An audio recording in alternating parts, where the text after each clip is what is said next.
My husband left me alone with his 4-year-old son for a 12-week vacation. Then his mom showed up to kick me out, until I told her the truth and everything changed. I'm not sure where to begin, but I suppose I'll start by introducing myself. My name is Sarah, and I'm a 28-year-old woman who got married to my now husband John 6 months ago.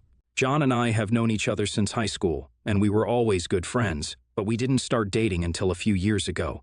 We actually reconnected at our high school reunion 2 years ago that we both attended and started talking at. I found out that he was a single dad with a 2-year-old son. Apparently, his kid's bio mom didn't want to be in their life, and so he was raising the kid by himself. I just melted when I heard that. We started talking over Facebook after that and discovered that we only lived around 40 minutes away from each other. After that, we started going out sometimes and soon started dating. I met his son, and honestly, it was like love at first sight. Things got serious with John as well, and we decided to get married less than a year after running into each other at that fated reunion. It might seem like a bit of a hasty decision, and after what happened, I can confidently say that I regret it, but back then, it just felt like we were meant to be. I thought I had found my perfect family. One thing about John is that he has always been an adventurous guy who loves to travel and explore new places. He actually met my stepson's bio mom during one of his trips. I'm more of a homebody, but I love John and was willing to go along with his plans. Before we got married, John told me that he had planned a 2-week trip to Europe for us to take after our wedding. I was hesitant at first, but I eventually agreed, and we spent the next few months planning and preparing for the trip. We got married in a beautiful ceremony with our families and friends in attendance. It was the happiest day of my life, and I felt like everything was perfect. However, things took a turn for the worse shortly after we returned from our honeymoon. A few days after we got back home, John sat me down and told me that he had to leave for another trip. This time it was a solo trip to South America, and he would be gone for 12 weeks. I was shocked and upset that he would leave me so soon after our wedding, but John reassured me that he would be back soon and that he loved me. The next few weeks were tough. I was left alone with our 4-year-old son, Alex, and I had to take care of everything by myself. I was exhausted and overwhelmed, but I tried my best to be strong for my son. I missed John terribly, but I tried not to let it show. Finally, after 12 long weeks, John came back home. He was happy to see me and Alex, but I could tell that something was off. He was distant and moody, and he spent a lot of time on his phone and computer. I tried to talk to him about it, but he always brushed me off and told me that everything was fine. I tried to believe him, but couldn't shake that feeling that something was wrong. One day, out of the blue, I woke up to an empty bed with a note from John saying that he needed to leave and I shouldn't try to reach out to him. My first reaction was to run to Alex's room. I saw that he was peacefully sleeping. I was so upset. A million thoughts were running around in my head. He just left us again. Where was he now? I tried reaching out to him, but he had blocked me everywhere. I couldn't even call him. I was absolutely devastated. A week after John left, his mother showed up at our door. I was surprised to see her, but I welcomed her inside. She seemed nice initially, but as soon as we sat down to talk, she started berating me and accusing me of ruining John's life. According to her, I was a terrible wife who didn't support John's dreams and ambitions. She said that I was holding him back and that he would be better off without me.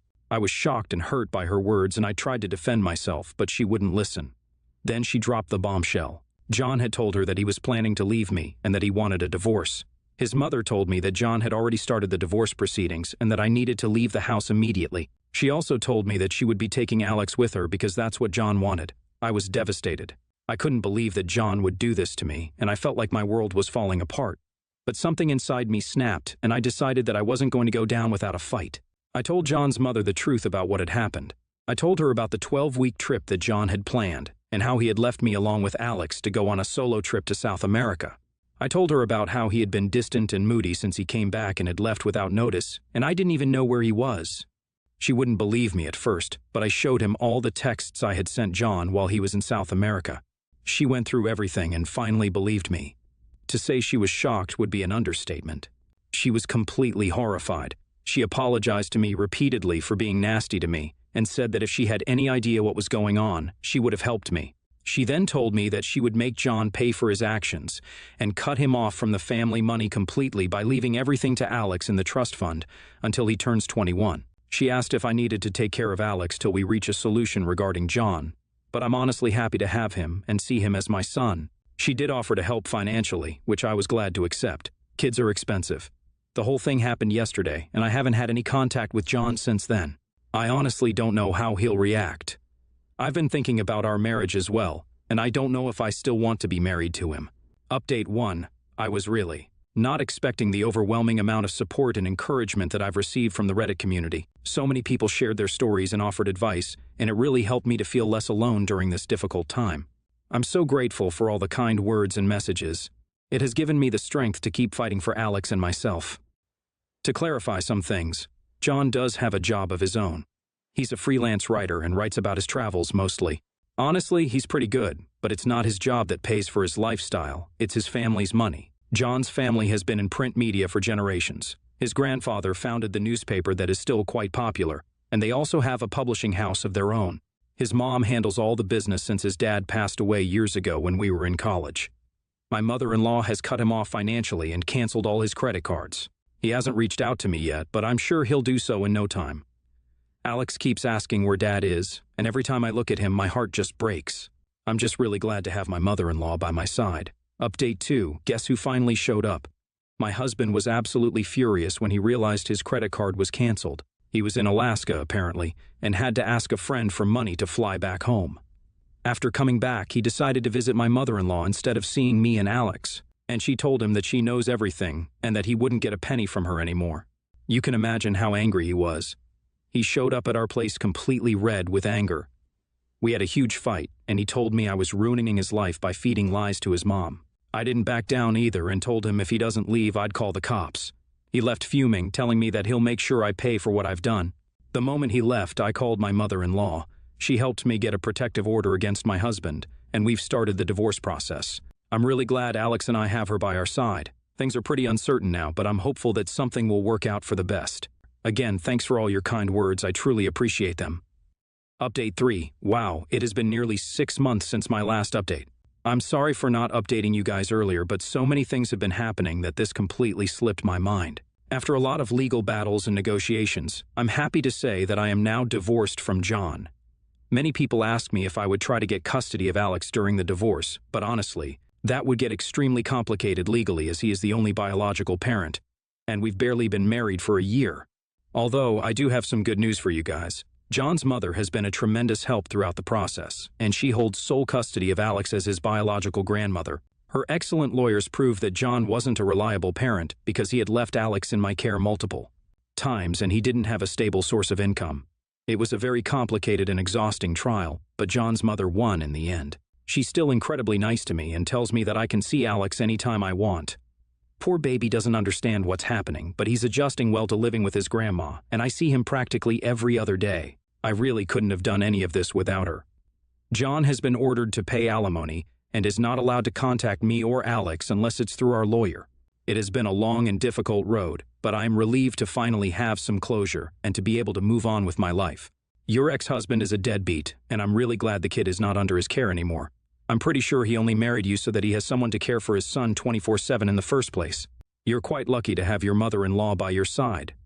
Some people don't deserve to be parents. You have handled this situation quite well. OP, I honestly don't know what I would have done in your situation. I'm glad Alex is in a safe home now, and that you've managed to get rid of your pathetic husband as well. Good luck in the future. Next story. I, 25 female, I'm not currently dating anybody. However, my brother, Steve, 25 male, is marrying his girlfriend, Natalie, 26 female. Of 4 years later in the fall. When Steve and I were 8, our parents, now 59 male and 56 female, divorced. Our parents had 50-50 custody, though I was always closer to our mother and Steve to our father. Our mother had saved her wedding dress made by her grandmother for Steve and I to each use on our wedding day, with the clause that we would return it in good condition for her to keep and hand down as she saw fit. Natalie knows about this agreement and has said that she would rather buy her own dress. We're all fine with that, but found it weird when 2 weeks ago, Steve asked if he could have the dress. My mother asked why Natalie would want it, and Steve clarified that she didn't want it, but he wanted to keep it in his closet leading up to the wedding so that he could feel like he was part of the tradition. My mother gave him the dress. About a week ago, I saw the dress for sale on Facebook. I was enraged and betrayed that they would sell a tradition without consulting any of us. I used my friend's account to buy the dress back. When I showed up at my mother's house with the dress, she was confused. But when I told her what Stephen and Natalie tried to do, she was distraught. She burst into tears and called our father. He responded that Stephen and Natalie had told him that they were renting out the dress for extra money to fund the wedding, and that he didn't see any problem with it as long as the dress was kept in good condition. A few hours later, Steve and Natalie started blowing up my phone, as my father told them that I had tattled to my mother, who then told our father, who then berated them for lying to him. They asked why I was being so nosy in their wedding plans. I explained to them that I had actually bought the dress and wasn't just stalking their Facebook for fun. Everything was getting very complicated with all the phone calls, so I organized a physical family meeting at Stephen and Natalie's apartment. This is where I might be the AH. Everybody started shouting at each other. My mother was angry at Steve and Natalie for selling the dress, and our father for calling her dramatic. Our father was angry at Steve and Natalie for telling him that they were renting the dress when they were selling it, angry at my mother for crying and wailing about it, and angry at me for getting us all together before anybody had a chance to calm down. Stephen and Natalie are angry at our mother and father for not supporting their financial decisions, and angry at me for meddling in their wedding plans. I'm angry at Stephen and Natalie for selling a dress that isn't theirs. Everybody's angry at me for keeping the dress at my house, but Steve and Natalie have keys to my mother's house, not mine, and I can't trust them to not just take the dress back.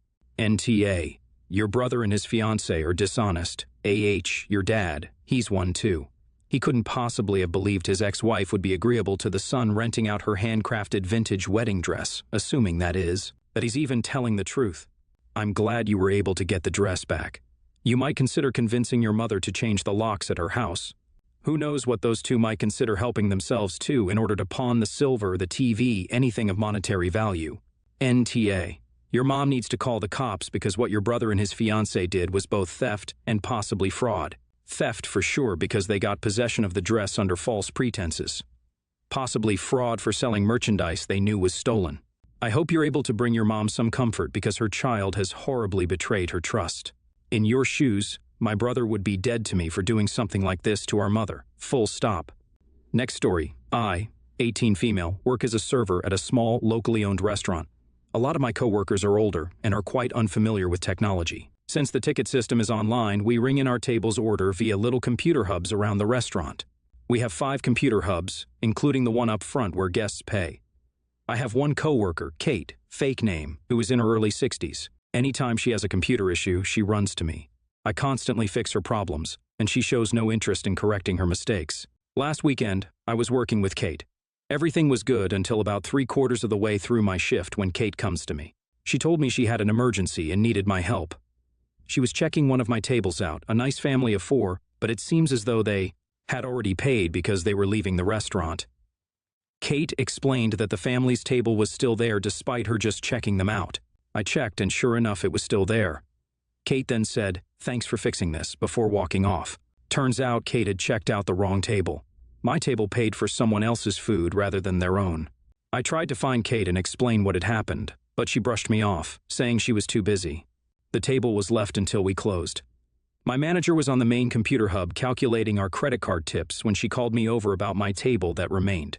I explained the situation and even showed her the stab tickets as proof. My manager then called Kate in, and they had a long discussion. I was cleaning the bathrooms when Kate walked in. She blamed me for the mistake since she came to me to fix it. I explained to her what her mistake was and she dismissed me, saying, "I know that, but why didn't you fix it?" I explained to her that to fix this problem, I would have had to pay out of pocket to cover a mistake she made. She asks me why I didn't pay for the table. I asked her why couldn't she pay for the table herself. She said it was only fair that I paid because it was my table. I told her since it was her mistake, it was only fair she paid for it. Kate ended up paying the bill, and since this isn't her first time doing this, her hours were cut. Now, she's texting me about how she won't be able to pay her rent or her water bill this month because she's working less. My other CO workers are saying I'm an AH for not paying for the ticket to begin with. I don't feel as though I was trying to get her in trouble, but some people never learn until they face the consequences of their actions. Edit. Thank you all for the advice. I will no longer be letting these people, CO workers, trample over me as they have previously. Edit 2. I'm tired of restating that I do not have to pay for anything. It is something I have done as a courtesy for customers if their bill food was messed up. Management has only asked me to pay once when a similar incident like this happened, except it was my fault, and I had checked out the wrong table. The only time I've been required to pay was that time, and I'd only been there a few months. NTA. Frankly, no one should be paying for that table. The restaurant should eat that cost rather than taking it out of your or Kate's check. You and Kate still did the work and deserve the pay, even if she made a mistake while working. With that said, Kate is still at fault here, and the talking to she got was deserved. Cutting her hours was too. The important thing here is that absolutely none of this is on your shoulders. You handled this kindly and compassionately all along. No one should be on your case about it. NTA. Do not feel bad for her. She is the issue. She doesn't try to improve, nor does she own up to her mistakes. She is to blame. This is why. The manager rightly cut her hours. Do not feel bad nor help her any further unless she genuinely apologizes for her actions. Stubborn people like that need to face reality. You don't take it out on the person that's constantly helping you, especially when it's not even their fault in the first place.